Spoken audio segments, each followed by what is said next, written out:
બંગાળની ખાડી તરફથી જે લો પ્રેશર આવ્યું હતું, જે ગુજરાત ઉપર આવી અને વધુ મજબૂત બનીને ડીપ ડિપ્રેશનમાં પરિવર્તિત થયું હતું. એ ડીપ ડિપ્રેશનને કારણે રાજ્યની અંદર સાર્વત્રિક વરસાદ થયા છે. મોટાભાગના વિસ્તારોની અંદર ભારેથી અતિ ભારે વરસાદ નોંધાયા છે, તો અમુક વિસ્તારોની અંદર અતિવૃષ્ટિ જેવા માહોલ પણ આપણે જોવા મળ્યા છે. હવે આ જે સિસ્ટમ છે આપણી ઉપરથી અત્યારે પસાર થઈ રહી છે, જેની આજની તારીખની વાત કરવા જઈએ તો આજે 28 ઓગસ્ટ 2024 ના રોજ સવારે 11:30 વાગ્યા સુધીનું જે અમારું છેલ્લું પ્રિડિક્શન છે એ મુજબ જોવા જઈએ તો સિસ્ટમનું જે સેન્ટ્રલ પાર્ટ છે એ અત્યારે કચ્છ અને પાકિસ્તાન બોર્ડર આસપાસના વિસ્તારો ઉપર સ્થિર છે. અને આ સિસ્ટમનો જે ઘેરાવો હોય છે એ કચ્છ, સૌરાષ્ટ્ર અને ઉત્તર ગુજરાતના અમુક ભાગોને કવર કરી રહ્યો છે, જેને કારણે હજુ પણ આવનારા 48 કલાક સુધી રાજ્યના અનેક વિસ્તારોની અંદર વરસાદની શક્યતાઓ દેખાઈ રહી છે. જેની અંદર ખાસ કરીને વાત કરવી તો આ જે સિસ્ટમ છે એ અત્યારે આમ જોવા જઈએ તો ડીપ ડિપ્રેશનમાંથી નબળી પડી અને ડિપ્રેશનમાં પરિવર્તિત થઈ છે. અને હવે આવનારા 48 કલાક સુધી આ સિસ્ટમ છે એ કચ્છ ઉપર સ્થિર થઈ જશે. આગળ વધવા માટે યોગ્ય હવામાન નથી મળતું, એટલે આ સિસ્ટમ છે એ કચ્છ ઉપર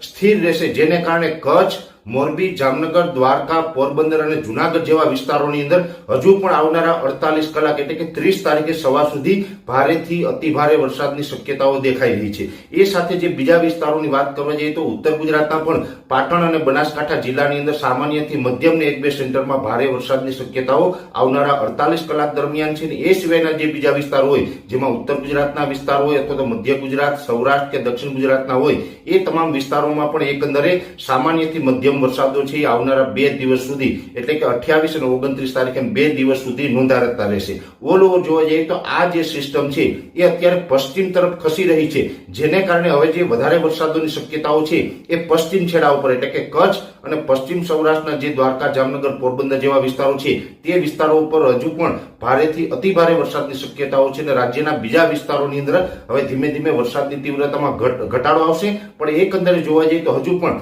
ઉત્તર ગુજરાતના બનાસકાંઠા, પાટણ અને સૌરાષ્ટ્રના જે બીજા વિસ્તારો છે તેમાં તો હજુ પણ 2 દિવસ સુધી મધ્યમથી સારા વરસાદો નોંધાશે. પણ ખાસ કરીને હજુ આવતીકાલે 29 તારીખ અને 30 તારીખે સવાર સુધી આ સિસ્ટમ કચ્છ ઉપર સ્થિર રહેવાની છે, જેને કારણે પોરબંદર, દ્વારકા, જામનગર અને કચ્છ જેવા વિસ્તારોએ હજુ પણ સાવચેત રહેવાની જરૂર છે. ત્યાં હજુ પણ ભારેથી અતિ ભારે વરસાદની શક્યતાઓ છે. 30 તારીખથી યોગ્ય હવામાન મળશે એટલે આ સિસ્ટમ પાકિસ્તાન ઉપર થઈ અને અરબ સાગર તરફ આગળ વધી જશે. અને એ પછી 30 તારીખથી રાજ્યભરને આ સિસ્ટમમાંથી મુક્તિ મળશે અને વરસાદો છે એ પછી થંભી જશે અને ફરીથી આપણે ખુલ્લો માહોલ જોવા મળે તેવી શક્યતાઓ છે. એટલે ખાસ કરીને આ સિસ્ટમ છે એ કચ્છ ઉપર સ્થિર થવાની છે, એટલે આપણે હજુ પણ 48 કલાક રાજ્યને આનો વરસાદ છે એ મળી શકે છે.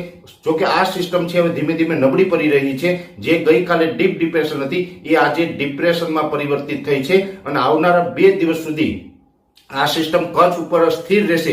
એટલે ડિપ્રેશન છે એ પણ નબળું પડીને વેલમાર્ક લો પ્રેશર અને જ્યારે પણ અરબી સમુદ્રમાં 30 તારીખે આગળ વધશે ત્યારે સાયક્લોનિક સર્ક્યુલેશનના સ્વરૂપમાં એ આગળ વધશે. એટલે 30 તારીખે આ ઘણી બધી સિસ્ટમ છે એ નબળી પડી જશે અને એ પછી નબળી પડી અને અરબ સાગરમાં ખૂબ આગળ વધી જશે. એટલે ખાસ આ પ્રકારના વરસાદો હજુ પણ જોવા મળે તેવી શક્યતાઓ છે, જેથી કરીને કચ્છ અને પશ્ચિમ સૌરાષ્ટ્રના ભાગોએ હજુ પણ સાવધાન રહેવાની જરૂર છે.